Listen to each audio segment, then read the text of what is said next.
Dikala dunia dan Malaysia sedang dilanda satu wabak baru yang menakutkan, iaitu COVID-19, terdapat satu watak yang sentiasa kelihatan tenang yang menghiasi kaca televisyen dan media-media sosial kita.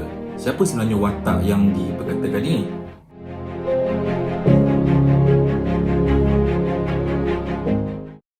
Watak yang dimaksudkan ialah seorang pakar bedah dan Ketua Pengarah Kesihatan Malaysia di Kementerian Kesihatan, Datuk Dr. Noor Hisham bin Abdullah. Beliau juga merupakan Presiden Majlis Perubatan Malaysia. Datuk Dr. Noor Hisham dilahirkan di Sepang, Selangor pada 21 April 1963. Beliau merupakan anak angkat kepada almarhum Ustaz Nik Mahyudin. Arwah Ustaz Nik Mahyudin ini merupakan mantan pengarah bahagian pendidikan Islam, pengasas SMKA dan juga pernah menjadi pengetua Kolej Islam Kisas. Datuk Dr. Noor Hisham sebenarnya berasal daripada keluarga ibu tunggal berbangsa Cina dari flat Sanpeng, Jalan Lok Yu.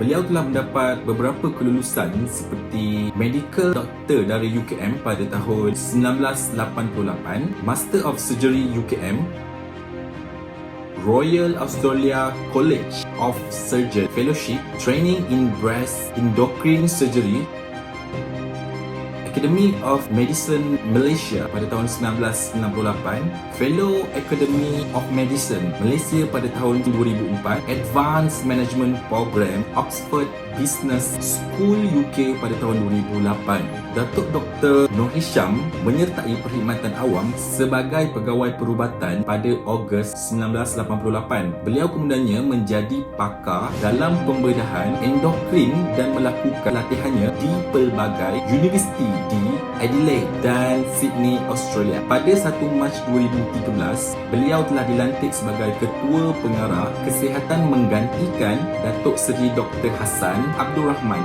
Beliau juga merupakan seorang pakar bedah kanan dan pakar bedah endokrin di Hospital Putrajaya. Datuk Dr. Noor Hisham mempunyai banyak penerbitan dalam jurnal tempatan maupun antarabangsa dan banyak menulis bab teks dalam pembedahan endokrin. Kepakaran Datuk Dr. Noor Hisham adalah dalam kanser endokrin payudara. Pada Ogos 2017, beliau telah dilantik sebagai Ahli Majlis Tertinggi Jawatan Eksekutif Komuniti Pakar Bedah Antarabangsa atau ISS selama 5 tahun. Kemudiannya pada tahun 2020, beliau dan juga Menteri Kesihatan Datuk Seri Dr. Adham Baba dipertanggungjawabkan dalam menangani isu wabak COVID-19 yang menular di Malaysia. Antara anugerah-anugerah yang diterima oleh beliau ialah Kesatria Mangku Negara pada 5 Jun 2004, Panglima Jasa Negara pada 2 Jun 2007, Darjah Datuk Paduka Mahkota Perlis pada 17 Mei 2010, Darjah Seri Paduka Mahkota Perlis pada 17 Mei 2013, Darjah Yang Mulia Pangkuan Negeri Pulau Pinang pada 26 Ogos 2013, Darjah Sri Sultan Ahmad Shah Pahang pada 5 April 2014. Beliau juga telah mendapat anugerah-anugerah lain seperti Perkhidmatan Cemerlang pada tahun 2000 dan Perkhidmatan Cemerlang pada tahun 2004. Pada 3 April 2020, beliau telah terpilih untuk menyertai gabungan penyelidikan klinikal COVID-19 dalam usaha memerangi penyakit itu di tahap yang lebih tinggi. Maka tidak hairanlah kenapa Dr. Hisham dinamakan sebagai manusia paling popular oleh Sinar Harian dalam sebuah rencananya pada 5 April 2020. Datuk Dr. Noor Hisham juga terus mendapat perhatian apabila pada 15 April 2020 beliau telah diiktiraf oleh China Global Network Television yang menampilkan 3 doktor terbaik dalam menangani pandemik COVID-19. Baru-baru ini, terdapat satu video di mana beliau ditanya apakah signifikan kepada beliau dan KKM atas pengiktirafannya sebagai 3 pengarah kesihatan terbaik dunia itu, dan kata Dr. Hisham, isu pengiktirafan, saya rasa itu pengiktirafan untuk negara kita.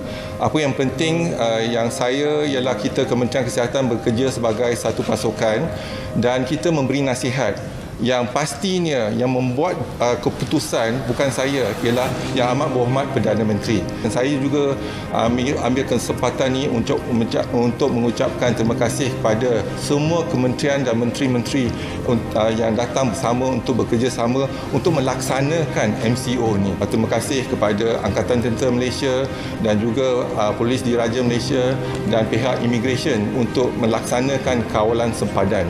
Lepas tu kawalan pergerakan dan polis melaksanakan tugas untuk memastikan mereka patuh pada kawalan.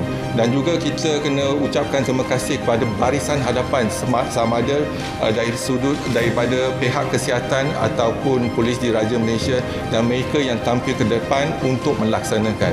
Jadi saya rasa pengiktirafan tu bukan untuk saya tapi untuk negara. Pengiktirafan tu bukan untuk saya tapi untuk negara. Pengiktirafan tu bukan untuk saya tapi untuk negara.